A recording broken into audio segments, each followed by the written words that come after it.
like to say good afternoon and thank you all for being here for this wonderful event today. My name is Michael Camacho. I'm a director here on the Metropolitan Water District Board and one of the 4 vice chairs. I represent Inland Empire Utilities Agency. I'm also the chair of the Ad Hoc Committee for Facilities Naming.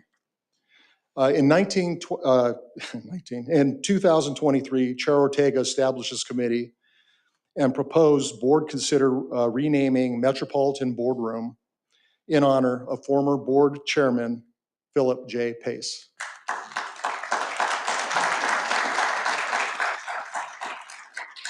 I am so pleased to be here for this milestone, this momentous occasion.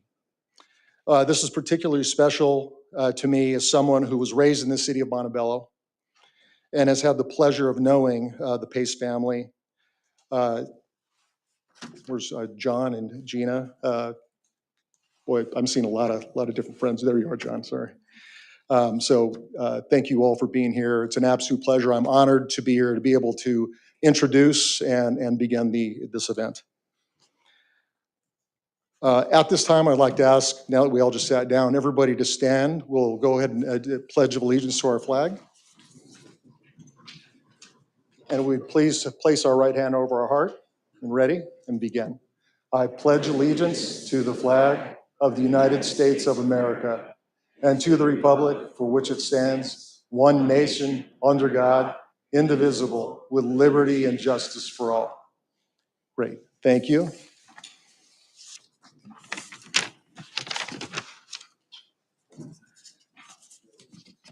And now I'd like to take a moment here to introduce a man who needs no introduction, Gil Ivey, former Metropolitan Assistant General Manager and Chief Administrative Officer. Mr. Ivey served this organization with distinction from June 1970 to June 2015. Throughout more than 40 years, he served in many roles and was a fixture of the Metropolitan family. We are grateful for his leadership and continued support. Gil Ivey.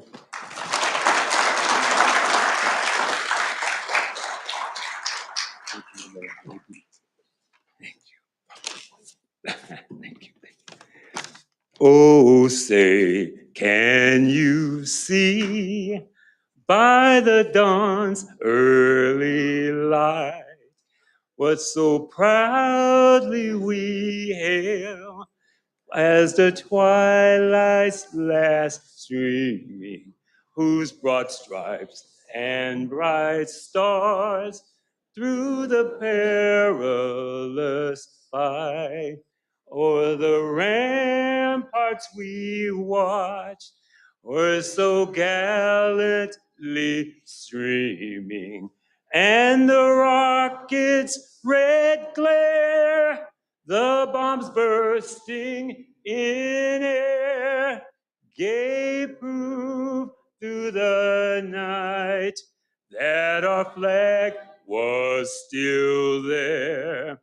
Oh, say does that star-spangled banner yet wave o'er the land of the free and the home of the brave.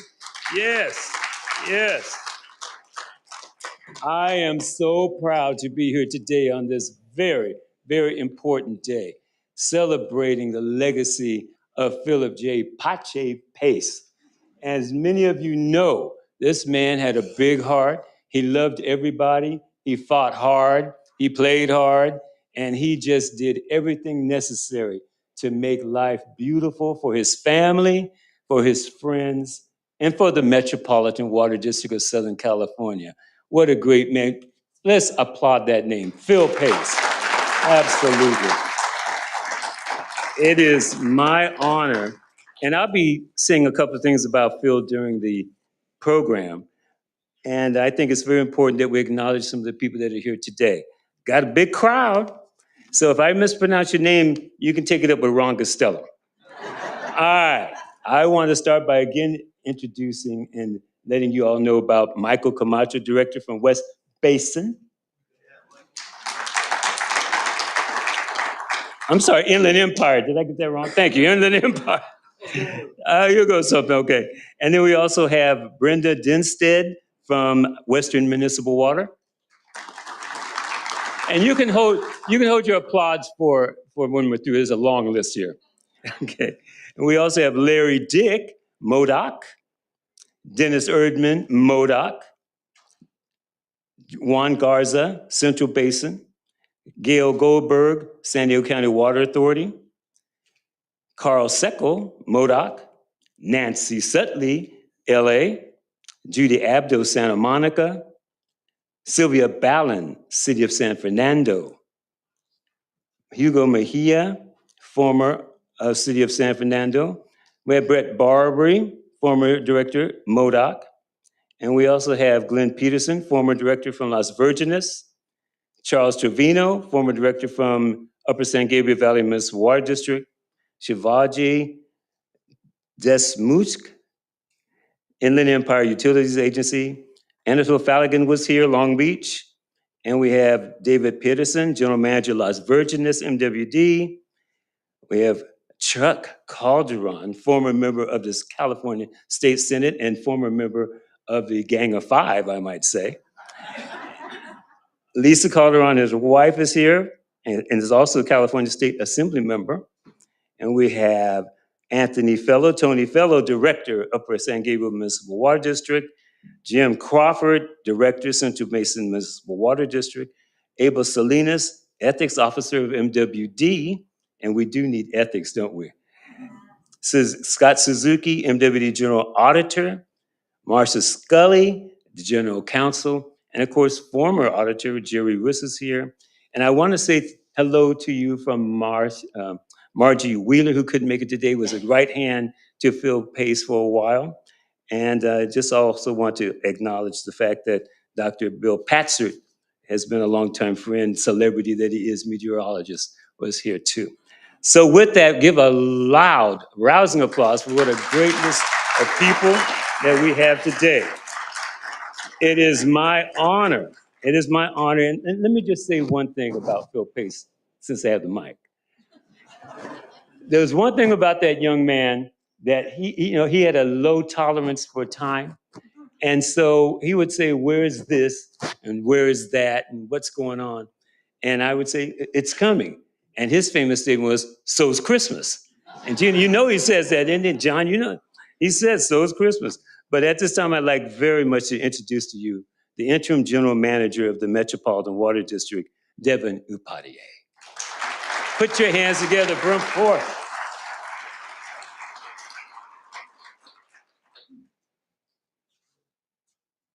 Wow. Thank you for leading us in that anthem. It's great to be here with you, everybody, on this afternoon, and remind me never to speak after Gil again. It's great to have you all here on a really special day today.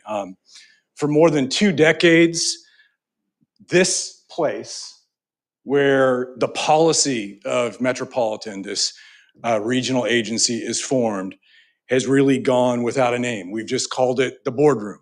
I'm going down to the boardroom. But today, we give it a name, and we dedicate this space in honor of a man that helped put Metropolitan on the course that we're on today. Because of him, we are better prepared to serve Southern California and navigate the uncertainties that we have before us. Phillip J. Pace was our board chair for 6 years back, starting in 1999. He was actually the longest serving chairman of our board after Joseph Jensen, who had led our board for 25 years through the completion of the CRA and then into the State Water Project years. Like Chair Jensen, Chair Pace was also a leader that had a vision to see what Metropolitan could become, a backbone of water in Southern California, and he had the negotiating skills to make that evolution happen. His tenure as board chair ushered in a real new era and created progress for Metropolitan. Chair Pace led his colleagues on the board through a difficult but important strategic planning process. While he was the chair, the board made a commitment to find lasting ways to secure water supply reliability, to improve the quality of those supplies for the region, all while safeguarding our environment. So now, as Metropolitan approaches our 100th anniversary, it's important that we look back and that we honor the women and the men that have made lasting positive impact on this agency. It's going to help remind us of where we've been and to help us focus on what we aspire to be going forward. So for this reason, Metropolitan's ad hoc committee on facilities naming has been really active in celebrating this agency's past leaders.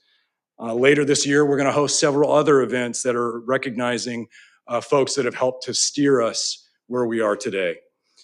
So this afternoon, I'm honored to be here with you all to kick off this celebration in honor of a man that helped put Metropolitan on the path we are today, a path that in the face of great uncertainty has allowed us as a regional supplier to provide stability and reliability for Southern California. Thank you, everybody, and welcome. It's great to be here with you today.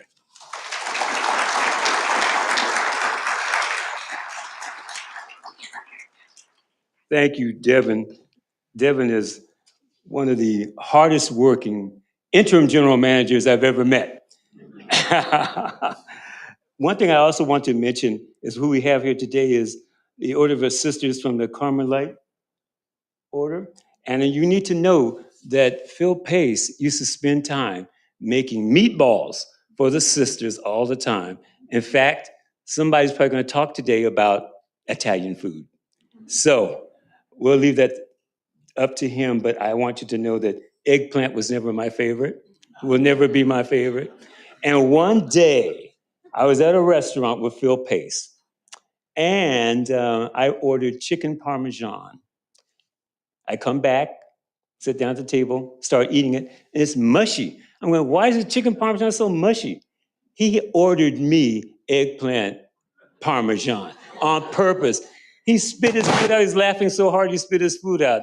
That's the kind of person that he was. He's kind of sneaky, but I loved him anyway, and he's just a great man. So with that, I would like to introduce a video for your perusal, and it's a video portraying Phil Pace, and an homage to him and his significant accomplishments and all of the balances and things that he's done in his personal life, including him being a carpenter, loving trains, and you all know all that about Phil. And he's just a great man. So can we go ahead and run that video? Thank you.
on, you can do better than that. Come on.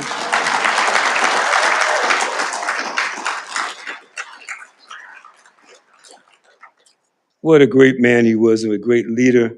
And I have to tell you that because of him, I got more inspired with water. Because of him, he inspired me to do great things. And then because of him, he made me eat Italian food all the time. But that's okay. I'm better off for that, I am sure. So it is with great pleasure I bring up a great friend of Phil, who's been with him for a long, long time, and that is former state senator Charles Calderon. Put your hands together.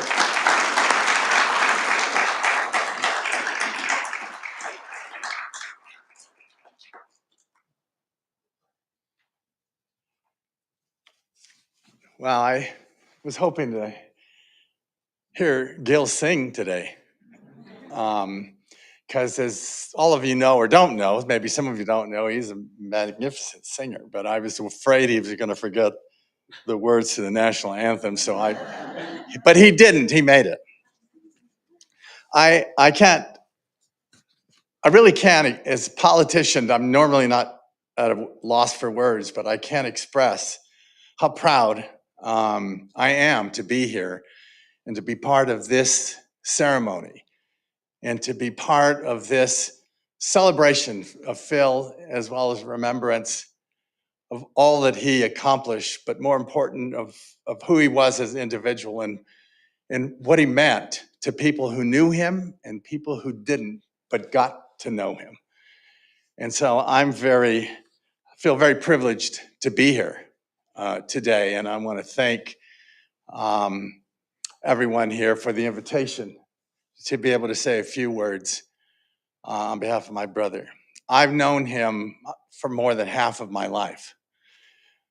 We met when I announced that I was going to run for state assembly. And everyone kept saying, do you know Phil Pace? Have you talked to Phil Pace? And I said, no, I don't. I was on a school board, and I'd been on a school board for 3 years, but I think I met Phil a couple times, but I hadn't remembered, and because they were very brief encounters. And so I went to go visit him. And so I made my pitch. I said, I'm running for state assembly. I'm on the school board. I grew up in this community. I went to Cal State LA. And anyway, at the end, he said, I went to Cal State LA. I said, really? He says, and I grew up in this community. And I said, that's wonderful. He says, and I'm going to support you.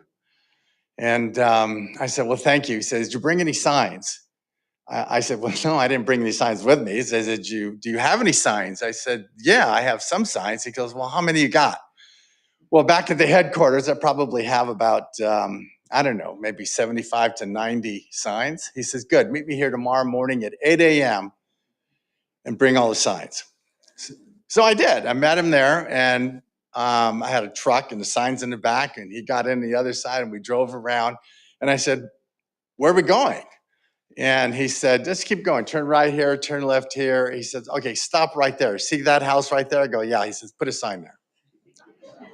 I said, okay. And then he says, okay, let's get 2 houses down. He says, put a sign there. I said, okay. We went around the block. He says, right there in the corner, put a sign there. And then we went down a boulevard, and he said, you see that business? Put a sign there. And I was getting a little bit nervous because, he's not asking permission to place this sign. And I said, are you sure it's okay to place these signs without asking people for their permission to do that? He says, don't worry, they're all friends of mine. So anyways, we put out, I don't know, 75, 90 signs. And it wasn't until later that I found out that these were all his properties.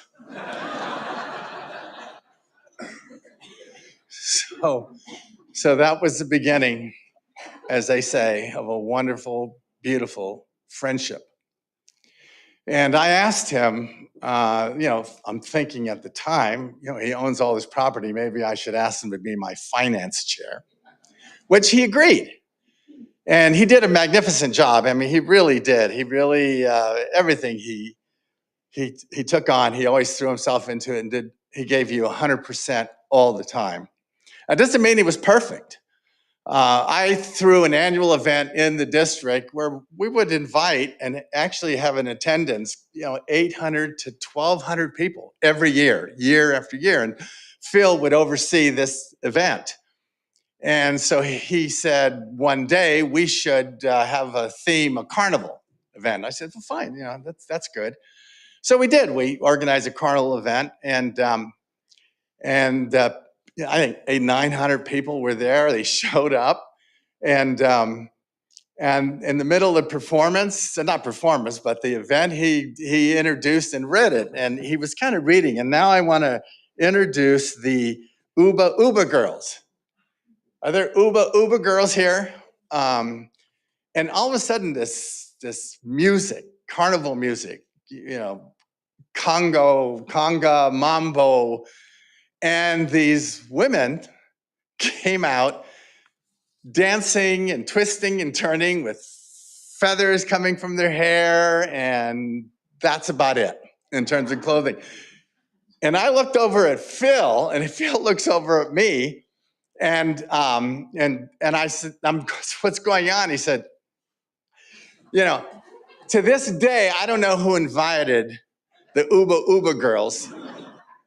He blamed it on Dennis Kazarian, my chief of staff, and I tend to believe him. Although I talked to Dennis, I in fact saw him here today, and he still denies it. But in any event, when the event was well on its way, all of these reputable, esteemed members of the community in my district were in the conga line, and Phil said, "We better get out of here because the wives are going to kill you." I said, "All right, fine, let's go."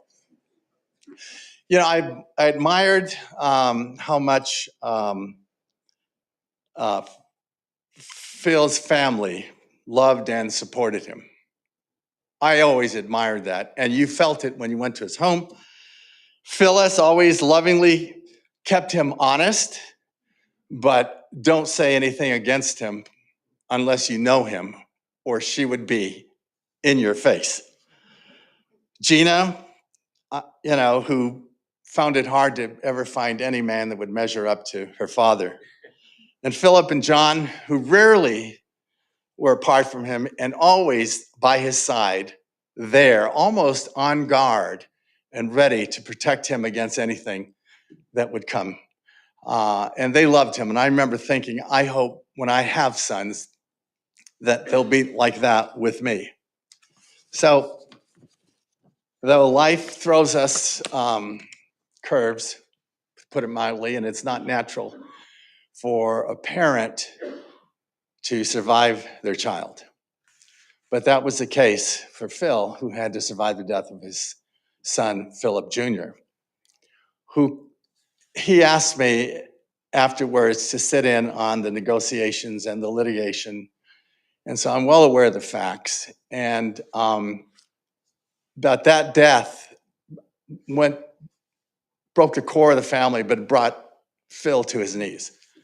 It was a hard loss for him. And then to find out in the course of the litigation, it didn't need to happen. It was pure, unadulterated, gross negligence, to the point where duplicate reports were filed.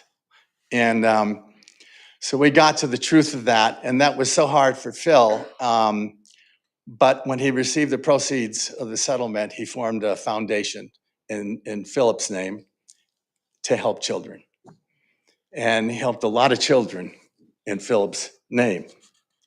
A couple months after, he approached me and he said, "Charlie," I always called him, I never called him Phil or Pace, I actually called him Pach or Pace.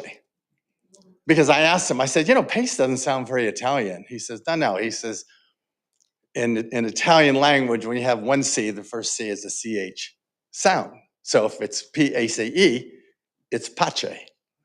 So I called him Pach. And he called me Charlie. And he approached me and said, "Charlie, I need to talk to you about something." And I said, "Sure." anything. He said, can you get me an appointment to the medical board? And I kind of avoided the discussion because I was worried. Here he had a clear case of medical negligence. It cost him his son, and there were several doctors involved. And he wanted to be on the board of medical quality assurance. And I'm thinking to myself, maybe that wouldn't be a good idea. So I kind of stalled a little bit until he really cornered me one day. And so I confronted him. I said, Podge, I don't know if it's a good idea for you to be on the board if you're going to have any vengeance in your heart and want to get any vengeance for doctors or against doctors. And with almost tears in his eyes, says, Charlie, he goes, that's not what I want. I want maybe to prevent this from happening to another family, and another family wouldn't have to lose their son or their daughter. And I promise you, I would never do that. And he says, but I need it to heal. So I went to the governor and I made the case.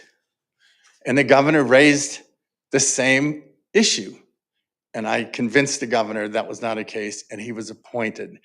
And as not only a member of the board, but chair of the medical board, he helped a lot of families get through very, very difficult times. So in closing, let me say that it is fitting and proper that MWD christened this room in the name of Phil Pace. You heard what his philosophy was. A public business philosophy is a model of government efficiency that protects the public trust. He says, imagine Walmart combined with the Nature Conservancy, a conglomerate with a conscience. And that's who. It's who Phil was. And it really kind of almost, it chokes me up. Not only I miss Phil, but that today we seem to revel in political battle, joining us against them. And that if you're not with us, you're against us. But that's not who Phil was. Phil was there to offer you some meatballs. And Phil was there to help a family in a medical crisis. Phil was there to plan some of the major engineering projects in this country. And the people who worked with him trusted him. And so today, as we christen this room, let's remember Phil. Let's remember his authenticity, remember his courage, remember his sense of humor, his sense of fairness, and his sense of public duty, his grace and honor in all of your deliberations that happen hereafter. To adapt to climate change, it's going to take hundreds of billions of dollars just in the next 5 years. And it's going to take hard and tough decisions.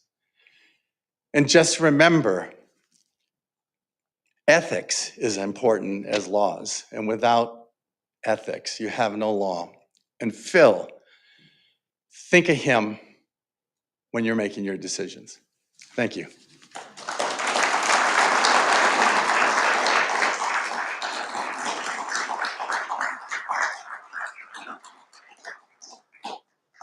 Well, absolutely was beautiful. And the one thing about politicians, you never know when they're going to strike.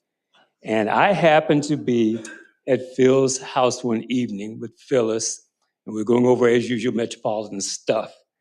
And the phone rings on this little tiny phone he had, and it happened to be someone calling for the governor. And I'm not going to tell you which governor, And I'm going to tell you which issue we were dealing with. I'll let you dream about it. But the governor apparently said something to Phil along the lines of what he was going to do to Metropolitan if he didn't go along with a certain something. And so Phil took the phone. Gilbert, did you hear that? And he says, you know what, Governor? I have more money than you. You can stick it. And hung up the phone, and the rest is history, and the deals were made that needed to be made. So that's just the kind of character Phil was. You all know that. And he was just a very strong chairman of the board. So at this time, I'd like to present to you a very strong former general manager of West Basin, Central Basin, or they were combined. Can't quite remember what was happening. But Virginia Grebbing, would you please impart your words? Welcome.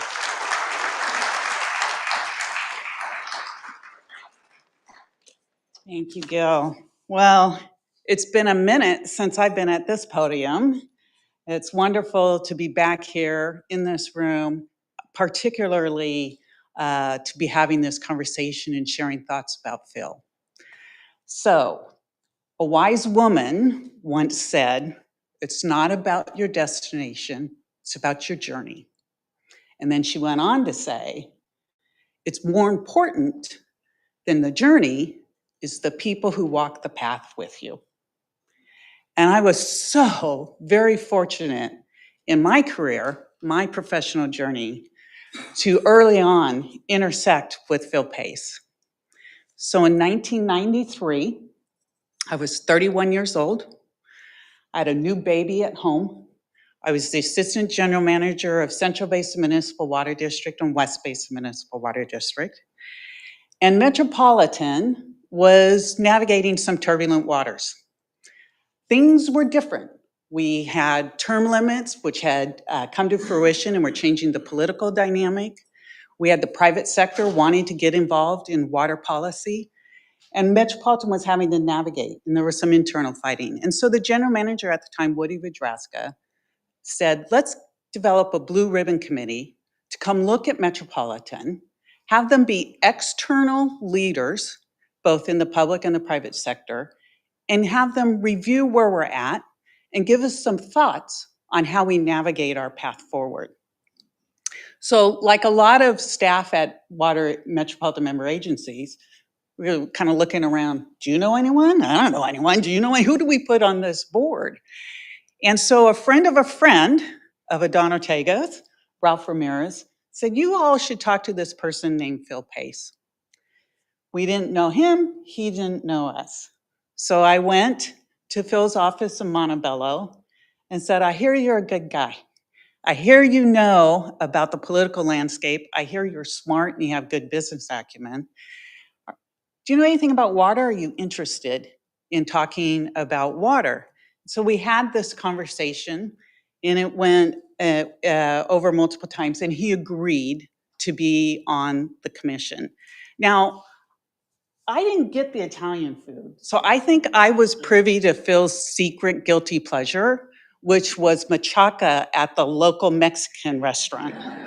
So we would meet at the local Mexican restaurant and we would talk about everything.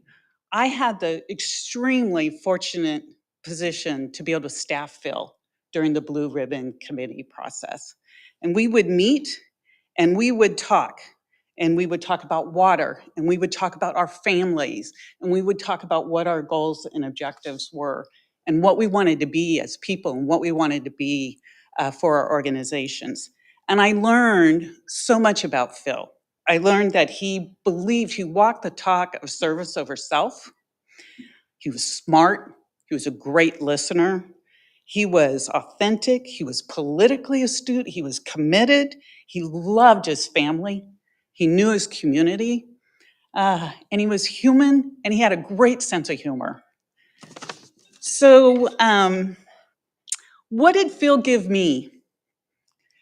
Phil believed in me. So imagine he gave me validation. Imagine you're 31 years old, you have a new baby at home, you're trying to figure out your work-life balance, you're in a room with all these impressive people, and Phil would tell me, you are smart, your ideas are as valid as anyone else's in the room, I trust you.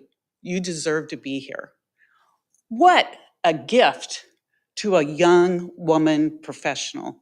He gave me the courage to believe in myself. I'll never forget it, and I'll be eternally grateful to him for that.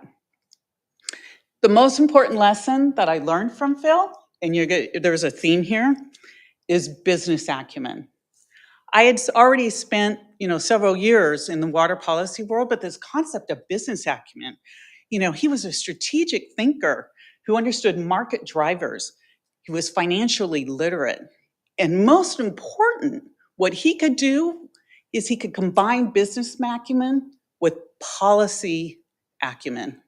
That nexus was such a beautiful and rare and wonderful thing. And what he did was he gifted that to Metropolitan and to other organizations he worked with, and helped those organizations achieve their goals and commitments in a very impactful way. He was such an impactful leader because of that ability. And it set me on my course. My path deviated a little bit because he impacted me, set me on my course to develop my own business acumen and explore this nexus of public and private sector policy. So what I hope this boardroom legacy, when you walk through that door and you all sit down and you talk about the issues of the day and the organization's goals and objectives and how you're going to achieve them and how you're going to enhance them, I hope that you do what Phil did and you invest in future talent, invest in young talent, give them a chance, help lift them up because they're your future leaders. Embrace and understand a diverse perspective. That's what he was so good at. He could listen to everyone and assimilate it. Be kind. He was a very kind man. And bring your business acumen and your policy acumen. And most important, remember that twinkle in his eye and have fun every single day you're in here. Thank you for letting me share my Phil J stuff.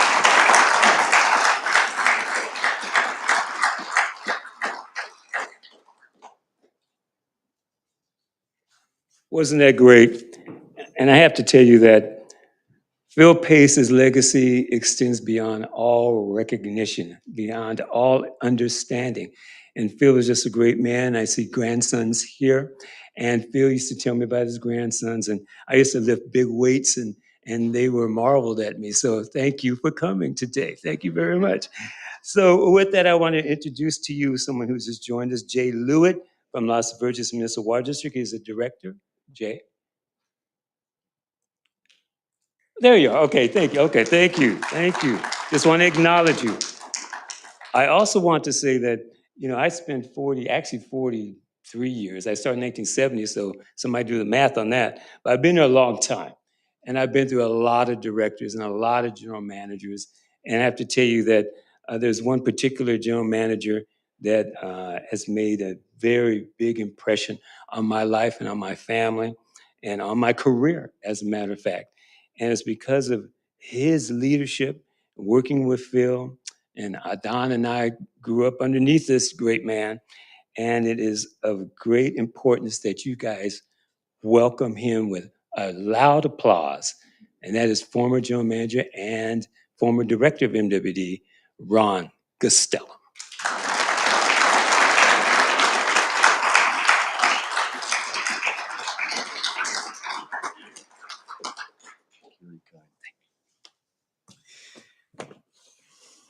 Good afternoon.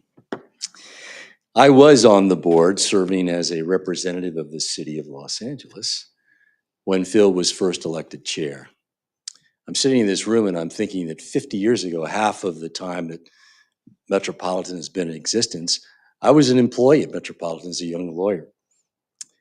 I know that because my daughter's getting her 50th birthday tomorrow, and I'm thinking about that. I later served as the CEO and general manager, as Gilbert just explained, under his leadership and for my entire tenure in that position. I was joined at the hip with Phil Pace. It was a time of uncertainty and conflict. Not unlike today, the basic business model that guided Met since its founding was being questioned. Conflicts existed on the board that were spilling over to the California state legislature, and as you heard, to the governor, other states, and the federal Department of the Interior, then under the leadership of a former governor of Arizona. I remember starting the job reading a headline or some comment by the governor at the time that Metropolitan was the worst agency in the state of California. But there have always been competing interests at Met. As a confederation of cooperative, independent local water suppliers, competition and conflict are to be expected. With this in mind, Met was designed by the founders to establish a structure to resolve conflicts, promote regional cooperation, and provide a common water supply resource all could draw upon as needed. And it worked. It worked.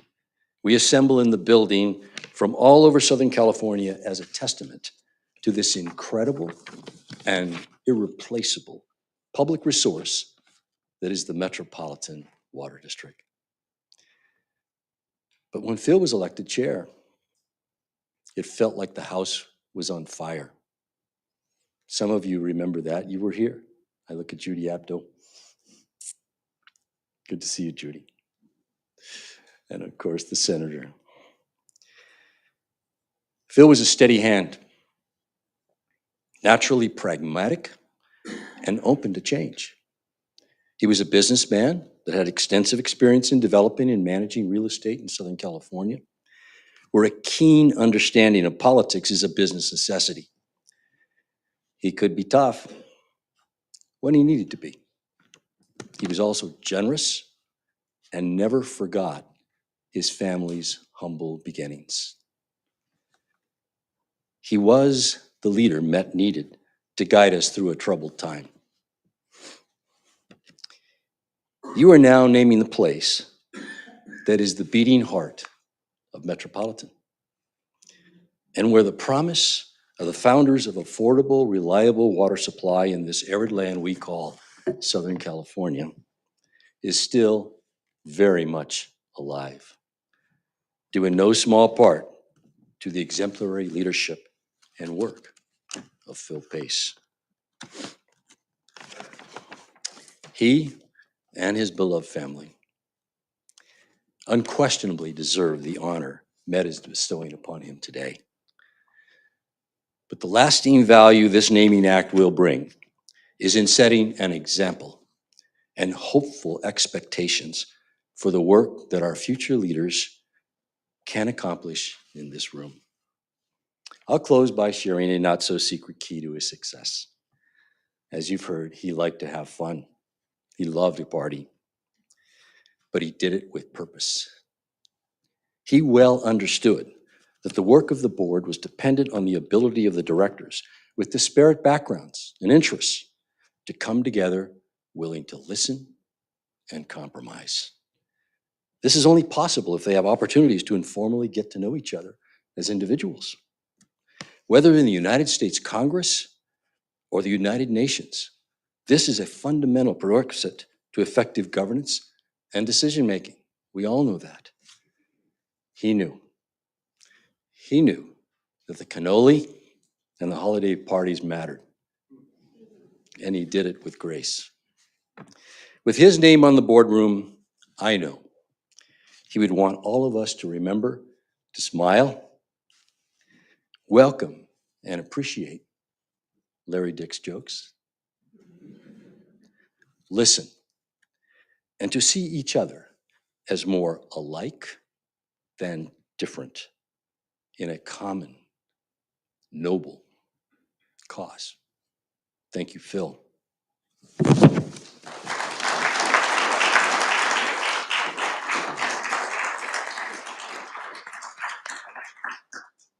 Thank you, Ron. Ron was really a trailblazer himself, so we want to also just acknowledge the work that you've done for Metropolitan Water District. Thank you, Ron, for that.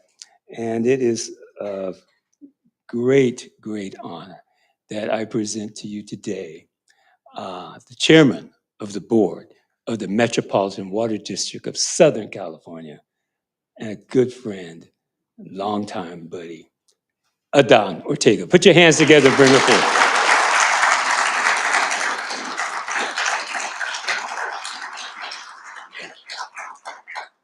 Thank you, Gilbert.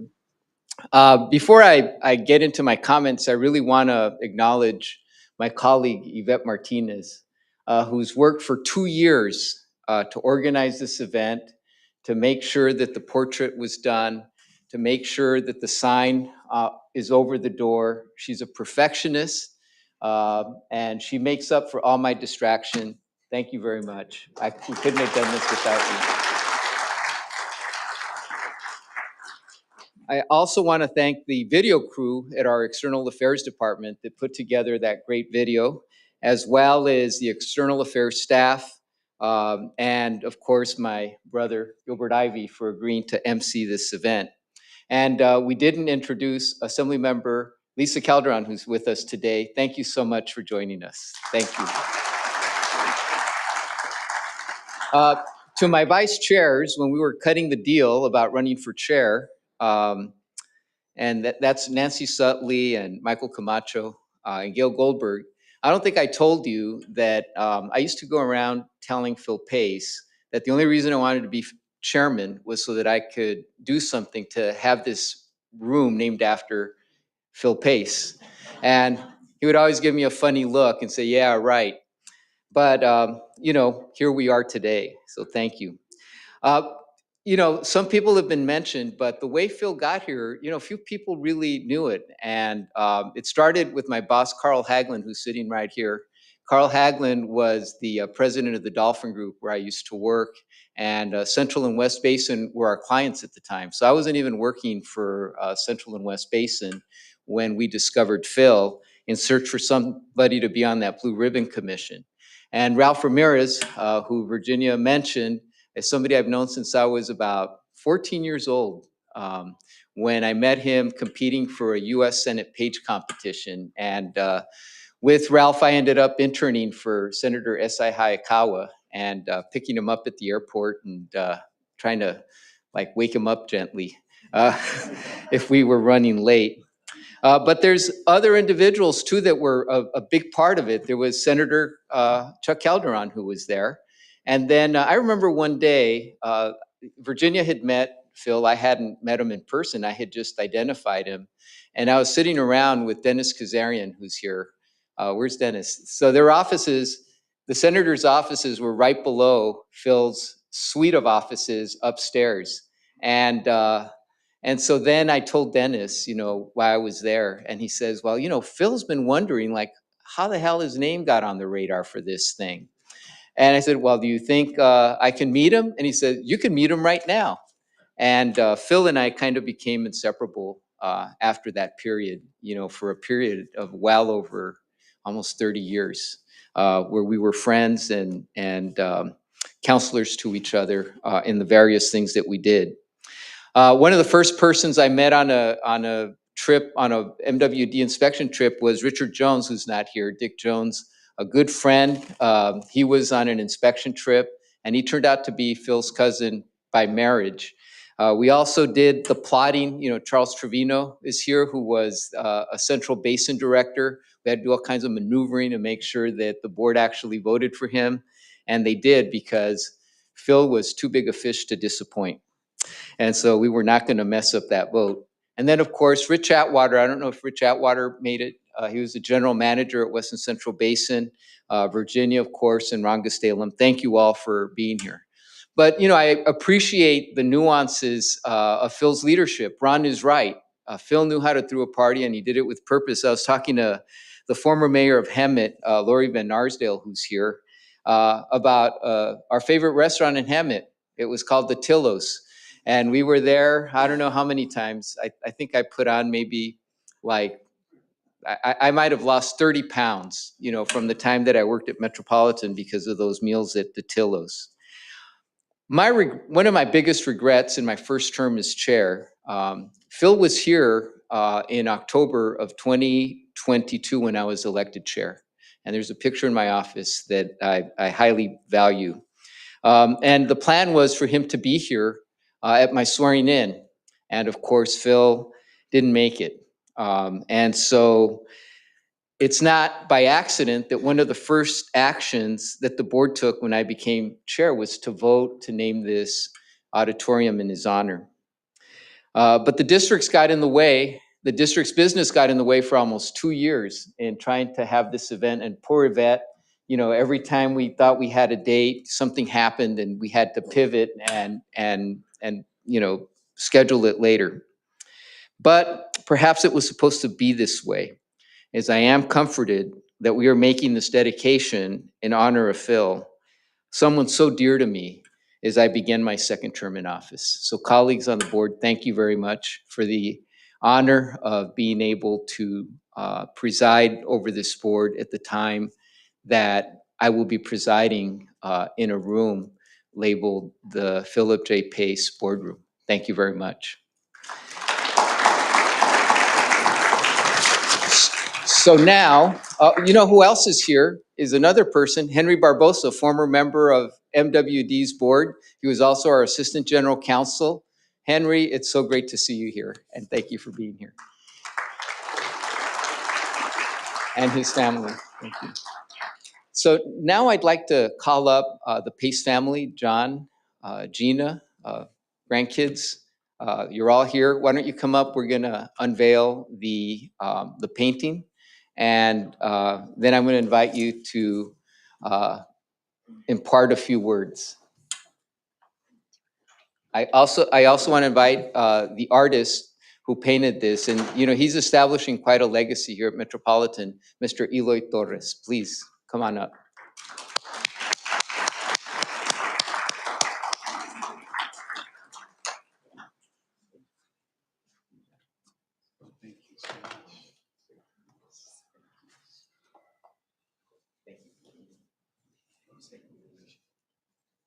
So how shall we do this, Maestro?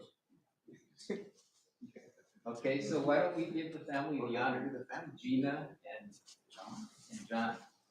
1, 2, 3.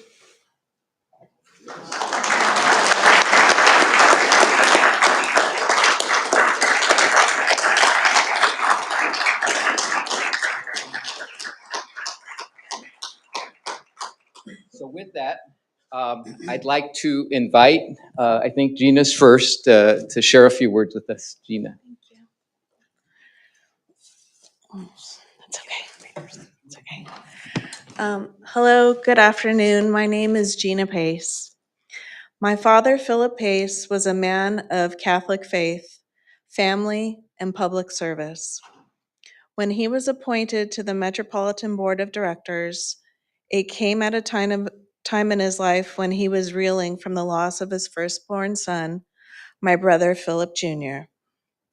He knew that the only way to heal was to give of himself to his community, and the opportunity to become a water buffalo was irresistible to him.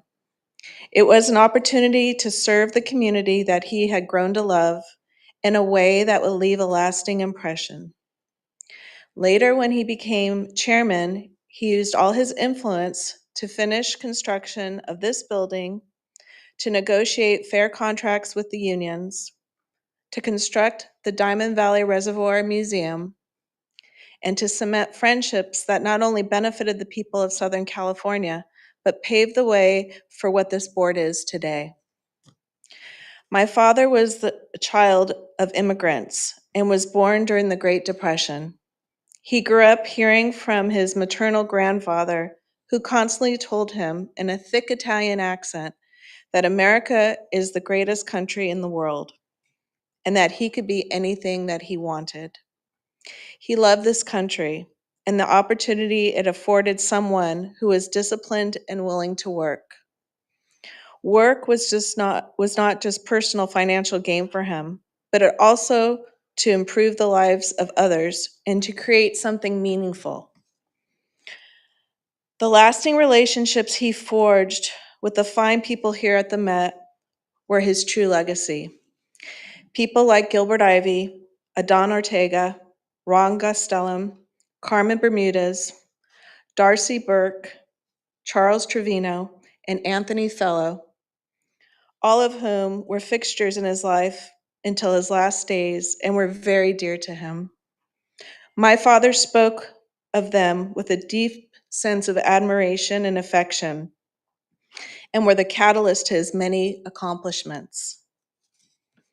I would like to thank Adon Ortega for making this honorable dedication for my father possible. Thank you to longtime friend who I actually grew up with, Yvette Calderon Martinez, who knew my mother and father for many, many years. Thank you all for your planning and the hard work to make this event so special, and it was a pleasure working with you.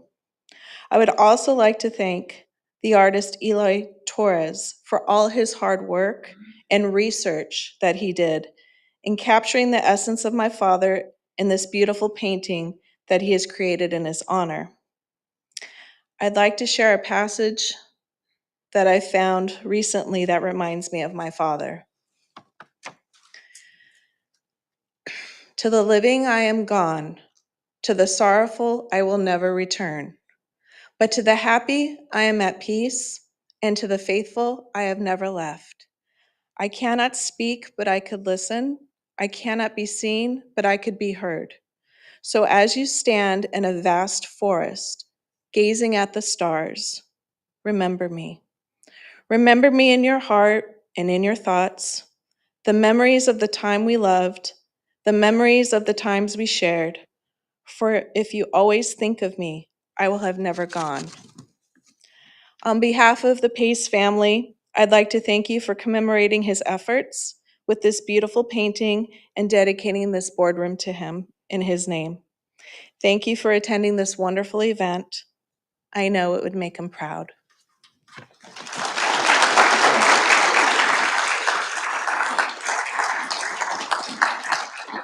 Before we close the program, let's welcome John Pace.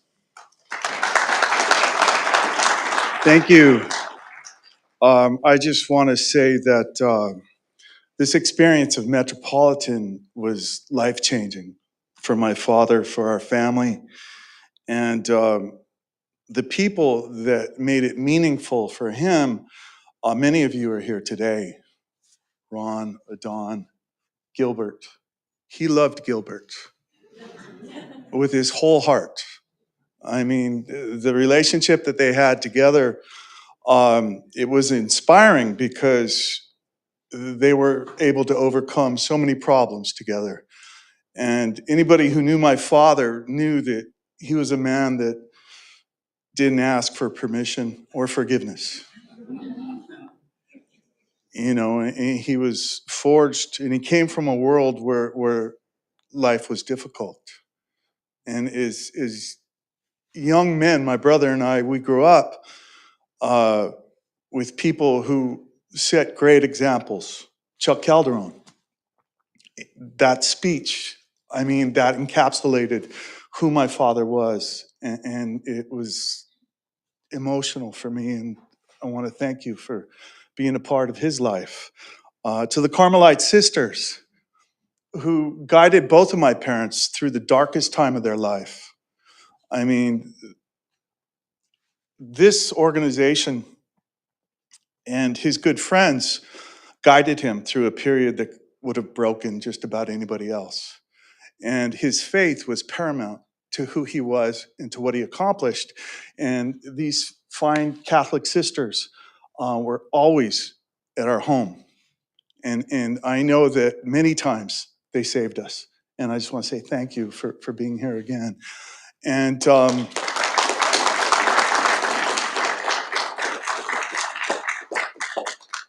it's so cool when something like this starts up with somebody from Montebello like Mike Camacho. And, you know, in Central Basin and the good folks that come from our side of town really have impacted this community and created something, you know, that is going to serve everybody for many generations to come. So on behalf of our family, thank you all so much. And it means a lot to us. And this is something that is just really incredible to see his name above those doors. So God bless you all and thank you.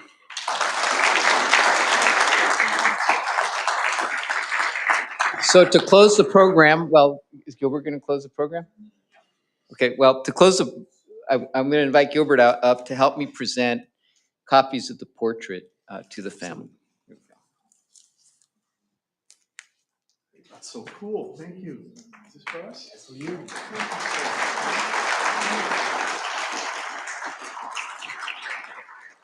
Picture, what picture? Hold on one second.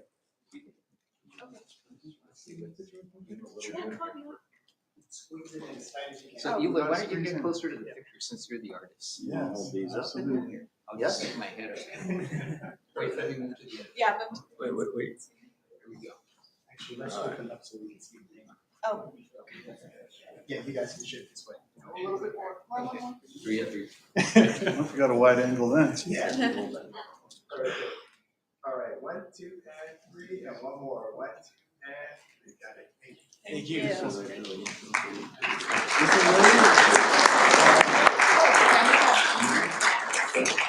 Isn't this a beautiful, beautiful event? Put your hands together louder. Come on, shout. This is beautiful. This portrait is going to be hung just outside this boardroom. So you'll see his name above, his portrait there, and always understand he's going to say, I love you. And in fact, I know that his spirit is here right now. I want each of you to turn and shake somebody's hand in honor of Phil. Honor Phil. This is a place of love for Phil. There you go. There you go. And one thing that I do want to let you know that we are having a reception in the cafeteria right after this. You guys can take pictures. We're going to mosey over to the cafeteria. We have some more program for you. And in honor of Italian food, the Eagle Rock Bakery is supplying cannoli today. So there you have it. It's a wonderful, wonderful event today. We thank you all for coming. Join us again in the cafeteria. We're going to have all kinds of things for you. We have some music for you, a little bit of food, festivity, and some fellowship with one another. Thank you all for coming. It's been an honor having you. Outstanding. They weren't needed. I knew you were like Superman.